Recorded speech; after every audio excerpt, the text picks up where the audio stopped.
नमस्कार साथियों, स्वागत है एक बार फिर आप सभी का हमारे चैनल सोल्यूशन विद हैप्पीनेस पर। मैं आपका अनदेखा अनजाना सा दोस्त जुड़ गया हूँ एक बार फिर आपके साथ। इस वक्त की जो सबसे बड़ी खबर आई है वो ये है कि भारत सरकार ने 59 चाइनीज मोबाइल एप्लीकेशंस को बैन कर दिया है भारत में। अब भारत के लोग इन 59 ऐप्स को ऑपरेट नहीं कर पाएंगे।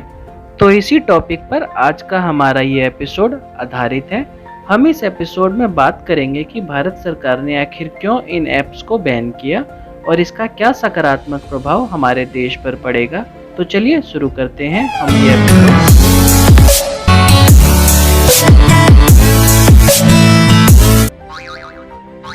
कल देर रात ये खबर आई कि इंडियन गवर्नमेंट ने चीन के 59 मोबाइल एप्लीकेशंस को इंडिया में बैन कर दिया है। इनमें से जो मुख्य हैं जैसे TikTok, UC browser, ShareIt, CamScanner और भी बहुत सारे हैं जिनकी लिस्ट लंबी है। अब कोई भी इन ऐप्स को इंडिया में ऑपरेट नहीं कर पाएगा। देखिए, समझने वाली बात है, ये सख्त कदम इसलिए उठाया गया है क्योंकि इससे यूजर्स का जो भी पर्सनल डाटा होता था उसको बहुत ज़्यादा खतरा था। चूँकि भारत और चीन के संबंध वर्तमान परिस्थिति में बिल्कुल भी ठीक नहीं है, ऐसे में ये डर बना हुआ था कि कहीं ना कहीं चीन की कोई कंपनी भारतीयों का डाटा चोरी ना कर ले और इसका मिसयूज ना करे। देखिए, भारत सरकार ने इसके संदेश काफ़ी पहले देने शुरू कर दिए थे। अभी हाल ही में बीएसएनएल ने ये घोषणा करी थी कि हम 100% चीनी इंस्ट्रूमेंट का बहिष्कार करते हैं और देश के नागरिकों को भी देश हित में ऐसे ही कदम उठाने चाहिए। अब हम बात करते हैं कि इंडियन गवर्नमेंट ने क्या ये सही किया। अगर आप मेरी राय जानना चाहते हैं तो मैं ये कहूँगा कि राष्ट्र हित में ये फैसला एकदम सही लिया गया है। हालांकि कुछ लोग इससे सहमत नहीं होंगे और इसमें भारत सरकार व अन्य एजेंसियों पर सवाल जरूर खड़ा करेंगे। तो आइए जरा समझते हैं इसको। भारत और चीन के बीच जो व्यापारिक संबंध है उसमें भारत का कद बहुत ही छोटा है। 2018-19 के एक डेटा के अनुसार भारत ने लगभग $17 बिलियन का सामान चीन को निर्यात किया था। वहीं इसी दौरान चीन ने भारत में लगभग $54 बिलियन का सामान भेजा। इसी से आप अंदाजा लगा सकते हैं कि दोनों देशों के बीच ट्रेड कितना अनबैलेंस्ड है। इसी ट्रेड के बलबूते 23 जून को चीन के official paper the global times में लिखा गया कि भारत के लोग इतने डिपेंड हैं हमारे ऊपर कि हमारी तकनीक के बिना भारत कभी भी आर्थिक उन्नति नहीं कर सकता। भारत के लोग कभी भी हमारी तकनीक का इस्तेमाल किए बिना जीवन में आगे नहीं बढ़ सकते।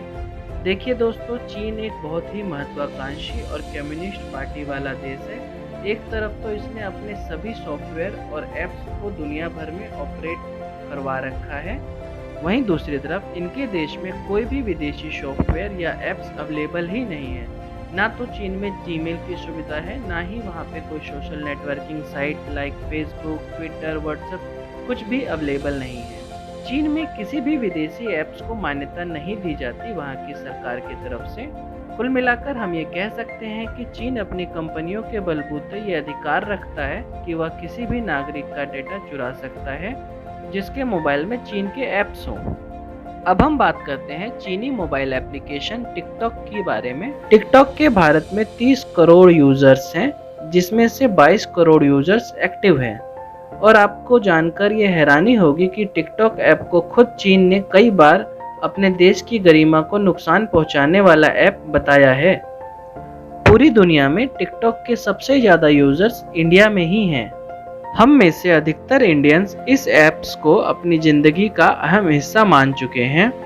भारत में इस टिकटॉक ऐप पर वीडियो बनाए जाने के दौरान कई जानलेवा हादसे भी हो चुके हैं। टिकटॉक एक ऐसा ऐप है जो ऑपरेट होने से पहले कई तरह की परमिशंस मांगता है और हमारे डेटा को एक्सेस करता है। यही नहीं, चीन के जितने भी ऐप्स हैं वो सामान्य से ज़्यादा परमिशन मांगते हैं। इन सभी चाइनीज़ कंपनियों के पास हमारा पर्सनल डाटा उपलब्ध होता है और चीन के एक कानून के अनुसार चीनी सरकार कभी भी उन डाटा को अपने अधिकार क्षेत्र में ले सकती है और उनका अपने तरीके से इस्तेमाल कर सकती है। इसी को देखते हुए फरवरी 2019 में अमेरिका ने टिकटॉक ऐप पर 40 करोड़ रुपए का जुर्माना लगाया था। इंडोनेशिया में भी डेटा चोरी होने के कारण टिकटॉक को बैन कर दिया गया था। हालांकि कुछ टाइम बाद वहां पे इसको रीएक्टिवेट कर दिया गया। बांग्लादेश सरकार ने भी टिकटॉक को अपने देश में बैन कर रखा है। कुल मिलाकर ये चीनी ऐप्स हमारी निजी ज़िंदगी के लिए एक खतरा ही हैं।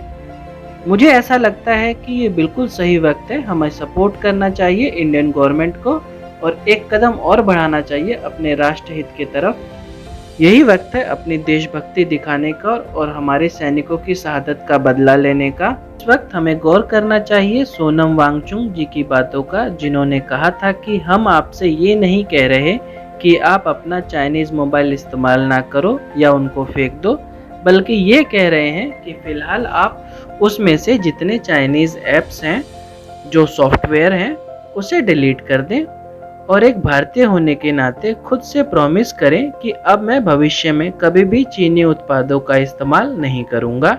हमारे समाज में ही कुछ लोग इतने नेगेटिव विचारों के होते हैं कि कहते हैं कि इन सब से कुछ नहीं होगा, ये सब एक ड्रामा है। मैं उन सभी लोगों से एक ही विनम्र निवेदन करना चाहूँगा कि यही वक्त है अपने भारतीय होने पे गौरव करने का।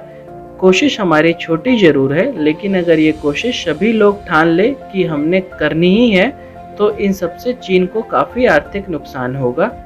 एक तरफ इस देश के जवान एक एक इंच के लिए अपनी जान गंवा दे रहे हैं, हम सभी को कम से कम उनके सम्मान के लिए ही सही चीन पर अपने विचार बदलने की ज़रूरत है।